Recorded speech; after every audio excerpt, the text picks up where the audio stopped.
महाराष्ट्रासारख्या राज्याला विरोधी पक्षनेता दोन्ही सभागृहात नाही, विधानसभेत नाही आणि विधान परिषदेत नाही, याची सत्ताधाऱ्यांना लाज वाटली पाहिजे.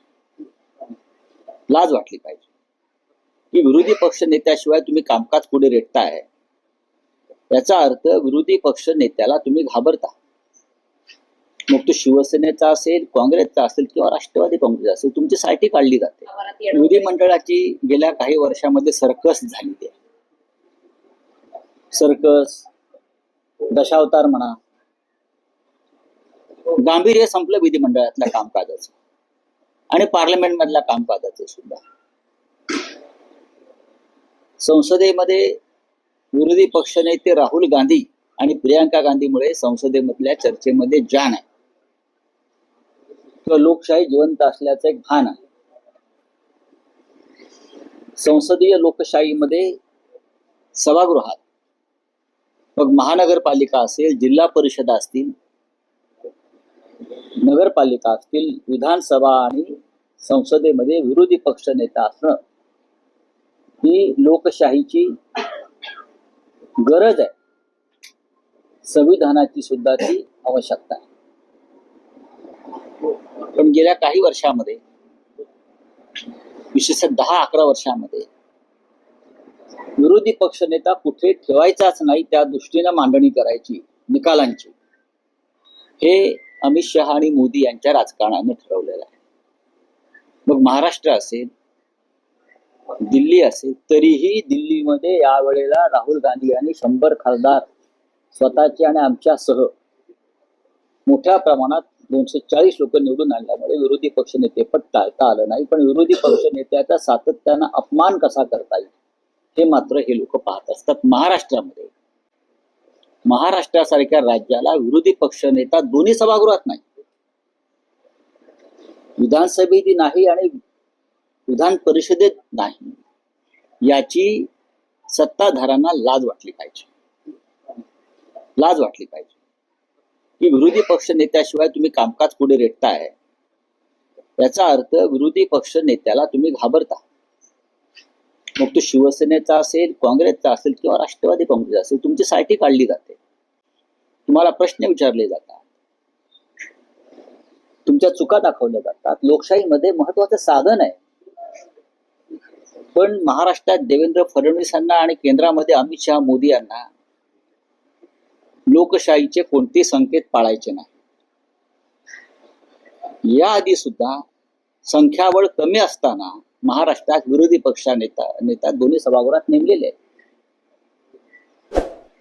संसदेमध्ये भाजपचे सुद्धा अत्यंत कमी लोक असताना सुद्धा विरोधी पक्ष नेता नेमलेला आहे.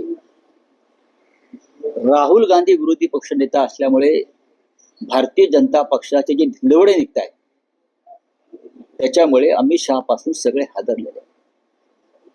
वंदे मातरमवरच्या चर्चेमध्ये आपण ते पाहिले. वंदे मातरमवर चर्चा 150 वर्ष झाली म्हणून जी सुरू केली, त्याच्यामध्ये सगळ्यात बुरखे फाटले ते भारतीय जनता पक्ष आणि त्यांच्या बरोबरच्या ज्या संघटना आहेत, RSS सारखे, त्यांचे बुरखे फाटले. आपण भारतीय स्वातंत्र्य लढ्यात कुठेच नव्हता. तुम्हाला वंदे मातरमचा पुकार करण्याचा अधिकार नाही. मला अशी मागणी आहे पुढल्या अधिवेशनात की महाराष्ट्रात सुद्धा जे आपलं राज्यगान आहे, जय जय महाराष्ट्र माझा, त्याच्यावर चर्चा. म्हणजे महाराष्ट्राच्या लढ्यात, मुंबईच्या लढ्यात, मराठी माणसाच्या लढ्यात कोण कोठे होतं आणि काय करत होतं हा सोक्ष मोक्ष लागेल. महाराष्ट्राच्या लढ्यामध्ये गौतम अडाणी नव्हते. ज्या गौतम अडाणीसाठी मुंबई आणि महाराष्ट्र त्यांच्या पायाशी ठेवण्याचा प्रयत्न मिंदे आणि फडणवीस यांचं सरकार करत आहे. म्हणून चर्चा होऊ द्या जय महाराष्ट्रावर सुद्धा. तर वंदे मातरमवर झाली तर राज्यगान, जय महाराष्ट्रावर चर्चा होऊ द्या. म्हणजे महाराष्ट्र कोणाचा आणि महाराष्ट्रासाठी कोणी रक्त सांडलं, कोणी बलिदान केलं आणि आता हा महाराष्ट्र कसा ओरबडला जातोय, मुंबई कशी लुटली जाते, हे देशाला आणि राज्याला कळू द्या. त्यात काही चुकीचं असं मला वाटत नाही. भारतीय जनता पक्ष महाराष्ट्राच्या मुंबईच्या लढ्यात कुठेच नव्हता आणि आज ते आम्हाला आपलं शिकवत आहेत. त्यांचे मुंबईचे अध्यक्ष काय बोलतायत, रवींद्र चव्हाण काय बोलतात? रवींद्र चव्हाण हे पूर्वाश्रमीचे शिवसैनिक आहेत, त्यांनी तरी थोडं जपून बोललं पाहिजे. महाराष्ट्राच्या प्रश्नावर, मराठी माणसाच्या प्रश्नावर सगळ्यांनी एकत्र आलं पाहिजे. सगळ्यांनी, सत्ताधारी पक्षातले जे मराठी अभिमानी लोक आहेत त्यांनी सुद्धा आमच्या बरोबर आलं पाहिजे. आपले पक्षीय मतभेद असतील, पण आज मुंबई तोडण्याचा प्रयत्न सुरू आहे, विदर्भ तोडण्याचा प्रयत्न सुरू आहे. या राज्याचे प्रमुख मंत्री, महसूल मंत्री चंद्रशेखर बावनकुळे, जे कॅबिनेटचे महत्वाचे सदस्य आहेत, ते सांगतात विदर्भ वेगळा करण्याचे आमचं काम सुरू आहे, आमचा अजेंडा आहे. आणि देवेंद्र फडणवीस त्यावर काम करतायत. त्याच्यावर मिंधे गटाचा स्वतःला शिवसेना म्हणून घेणारा एकही आमदार उसळून उठला नाही, याचा अर्थ हे अमित शहाचे मिंधे आहेत.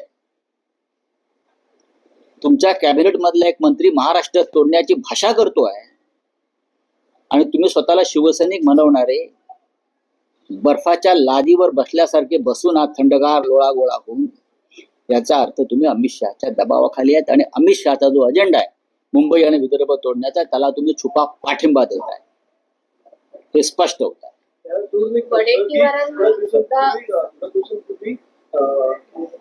महाराष्ट्र आणि गुजरातच्या बॉर्डरवर देखील पालघर मध्ये गुजरात पूर्णपणे घुसलेला आहे.